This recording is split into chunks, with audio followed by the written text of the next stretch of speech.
अस्सलाम वालेकुम व्यूवर्स। आज मैं आप लोगों को ग्लास पेंटिंग एंड डेकोरेशन में मिरर पेंटिंग बता रही हूँ। इसके लिए जो सामान चाहिए होगा उसके अंदर है लुकिंग मिरर, जिसको आईना भी कहते हैं। ये आप किसी भी साइज में ले सकते हैं। इसके अलावा जो मजीद इसमें सामान चाहिए होगा उसमें है ग्लास पेंटिंग लेड। ये मुख्तलिफ कलर में आती है, कोन और ट्यूब दोनों में आती है। आप कोन यूज करना चाहें कोन यूज कर सकते हैं, और अगर आप इसकी ट्यूब यूज करना चाहें आप इसकी ट्यूब यूज कर सकते हैं। इसके अलावा हमें चाहिए होगी पेंसिल,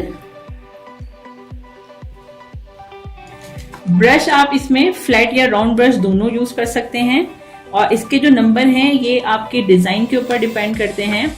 यानी अगर आपका डिजाइन छोटा है तो आप कम नंबर का ब्रश यूज कर सकते हैं, और अगर आपका डिजाइन बड़ा है तो आप ज्यादा नंबर का ब्रश यूज कर सकते हैं।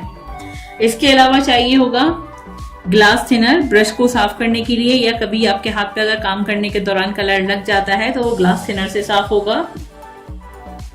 Tissue paper, carbon paper.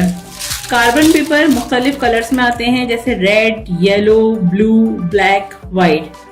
तो इसके अंदर हम रेड कार्बन पेपर यूज करेंगे। अगर आप चाहें किसी और कलर में कार्बन पेपर यूज करना तो आप यूज कर सकते हैं। इसके अलावा हमें चाहिए होगा डिजाइन। डिजाइन हमें शीशे के हिसाब से चाहिए होगा, यानी जितना बड़ा हमारा शीशा है उसी हिसाब से हमको जो है वो डिजाइन इसमें चाहिए होगा। तो डिजाइन आप शीशे के हिसाब से ले सकते हैं। इसके अलावा चाहिए होंगे crystalline colour, crystalline glass painting colours. ये दिखने में बिल्कुल प्लेन कलर की तरह लगते हैं, लेकिन जब हम इसको यूज करते हैं, यूज करने के बाद ये ड्राई होते हैं, तो ड्राई होने के बाद इनके अंदर टेक्सचर आ जाता है या क्रिस्टल बन जाते हैं, जो कि बहुत अच्छा इफेक्ट देते हैं। सबसे पहले मिरर के ऊपर हमें डिजाइन ट्रेस करना होगा, और डिजाइन ट्रेस करने के लिए हम इसके ऊपर रखेंगे कार्बन पेपर। कार्बन पेपर अगर आप रेड कलर की जगह कोई और कलर में यूज करना चाहें तो आप यूज कर सकते हैं। कार्बन पेपर रखने के बाद ऊपर से इसके ऊपर हम रखेंगे डिजाइन। डिजाइन रखते वक्त आपको ये ख्याल रखना होगा कि जब आप इस पर डिजाइन रखें तो आपको जो आपका मिरर है या जो भी आप ग्लास का अगर काम कर रहे हैं, ग्लास है, तो उसमें आपको चारों तरफ से बिल्कुल बराबर स्पेस छोड़नी है, या कम से कम आपको फ्रेमिंग के लिए 1/2 इंच की जगह छोड़ के ही डिजाइन को ट्रेस करना है, क्योंकि फ्रेमिंग में तकरीबन 1/2 इंच तक चला जाता है शीशा। इसको रखने के बाद पेंसिल या पेन की मदद से इसकी आउटलाइन को ट्रेस करेंगे।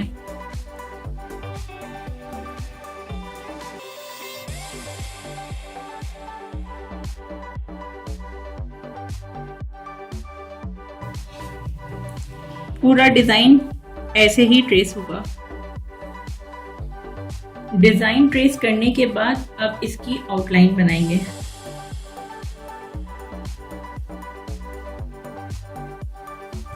आउटलाइन बनाने के लिए हम इसमें लेड यूज करेंगे।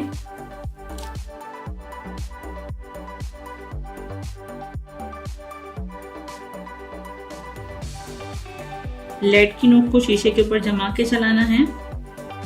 आउटलाइन बनाते वक्त ये ध्यान में रखिएगा कि आपको बहुत ज्यादा बारीक आउटलाइन नहीं बनानी।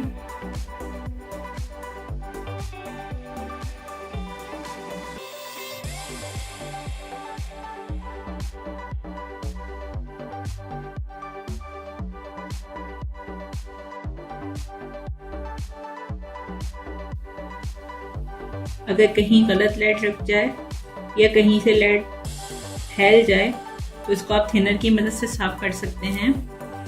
और अगर आप इसमें थिनर यूज नहीं करना चाह रहे हैं तो आप लेड को पहले सूखने दीजिएगा, जिस पर ये बिल्कुल ड्राई हो जाए। उसके बाद आप इसको उखाड़ना चाहें तो आसानी से उखाड़ सकते हैं। कलर करेंगे। कलर करने में इसमें मैं फ्लैट ब्रश यूज कर रही हूँ, और इसमें कलर में यूज कर रही हूँ रेड, क्रिस्टलाइन कलर है ये, और उसके साथ है वाइट क्रिस्टल कलर।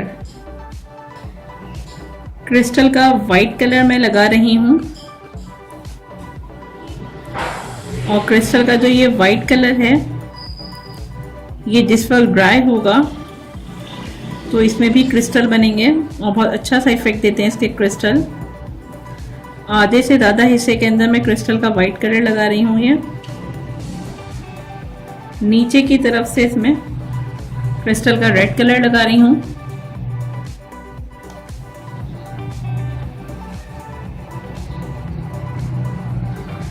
कलर आपको आउटलाइन के करीब तक लेके जाना है ताकि वहां पे गैप ना आए, क्योंकि मिरर पे जिस वक्त हम लोग काम कर रहे होते हैं उस वक्त कुछ स्पेस इसमें रह जाती है जो कि हमें सूखने के बाद पता चलती है। एक बार कलर ड्राई हो गया तो आप उस पर दोबारा से कलर नहीं लगा पाएंगे, इसलिए आपको इसके अंदर करीब करीब ब्रश को फेरना पड़ेगा।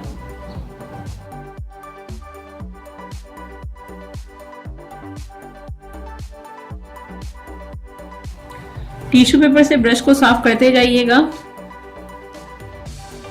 ताकि व्हाइट कलर के अंदर रेड कलर मिक्स ना हो। क्रिस्टल का जो व्हाइट कलर होता है ये बिल्कुल व्हाइट कलर नहीं होता, हल्का सा ऑफ वाइट सा शेड होता है। ये सूखने के बाद ये वाइट होता है, लेकिन यहाँ पे क्योंकि मैं इसमें स्ट्रोक्स दे रही हूँ तो लाइट एंड डार्क शेड इसमें आएंगे तो बिल्कुल व्हाइट कलर का इफेक्ट वाइट नहीं आएगा। रेड की लाइट टोन इसके साथ मिक्स होकर आएगी। इन कलर को डायरेक्ट यूज करते हैं, इसमें कुछ मिलाते नहीं हैं क्योंकि लिक्विड कलर्स हैं ये। इसको ड्राई होने में तकरीबन 15 मिनट लगेंगे। जब ये ड्राई होंगे कलर तो इसके अंदर क्रिस्टल बन जाएंगे।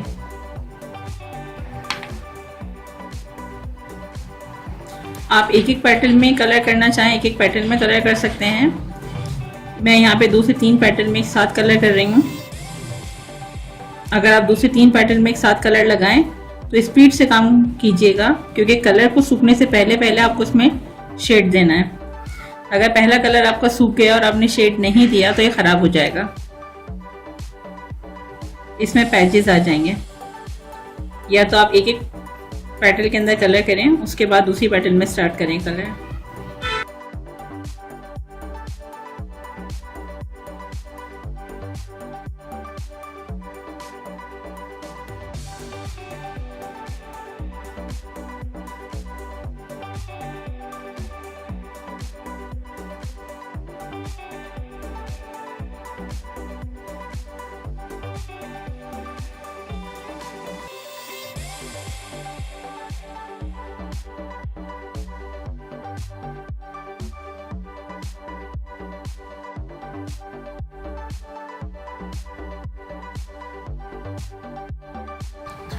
पत्तों में अगर आप चाहें तो ग्रीन के साथ वाइट कलर ले सकते हैं या ग्रीन के साथ येलो कलर ले सकते हैं।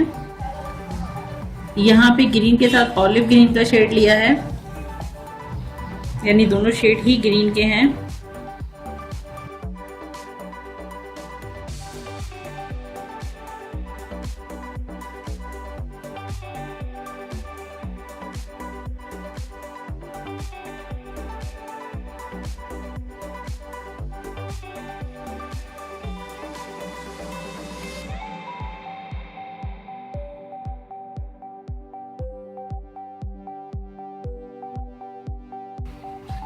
कलर को मैं इसमें ब्लेंड कर रही हूँ।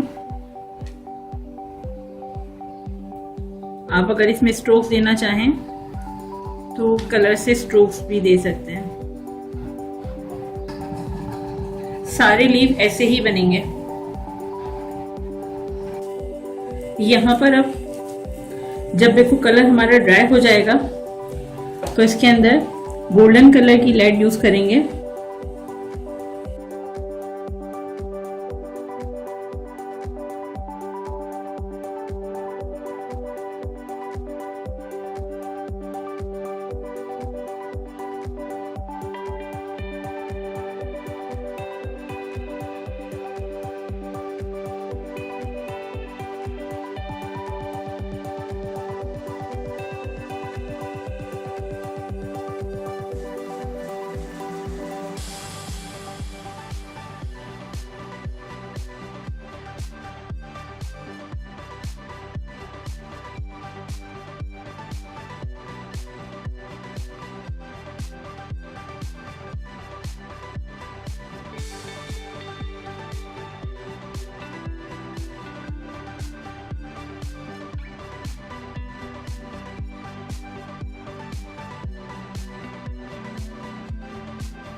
ये देखें कंप्लीट होने के बाद इसका रिजल्ट।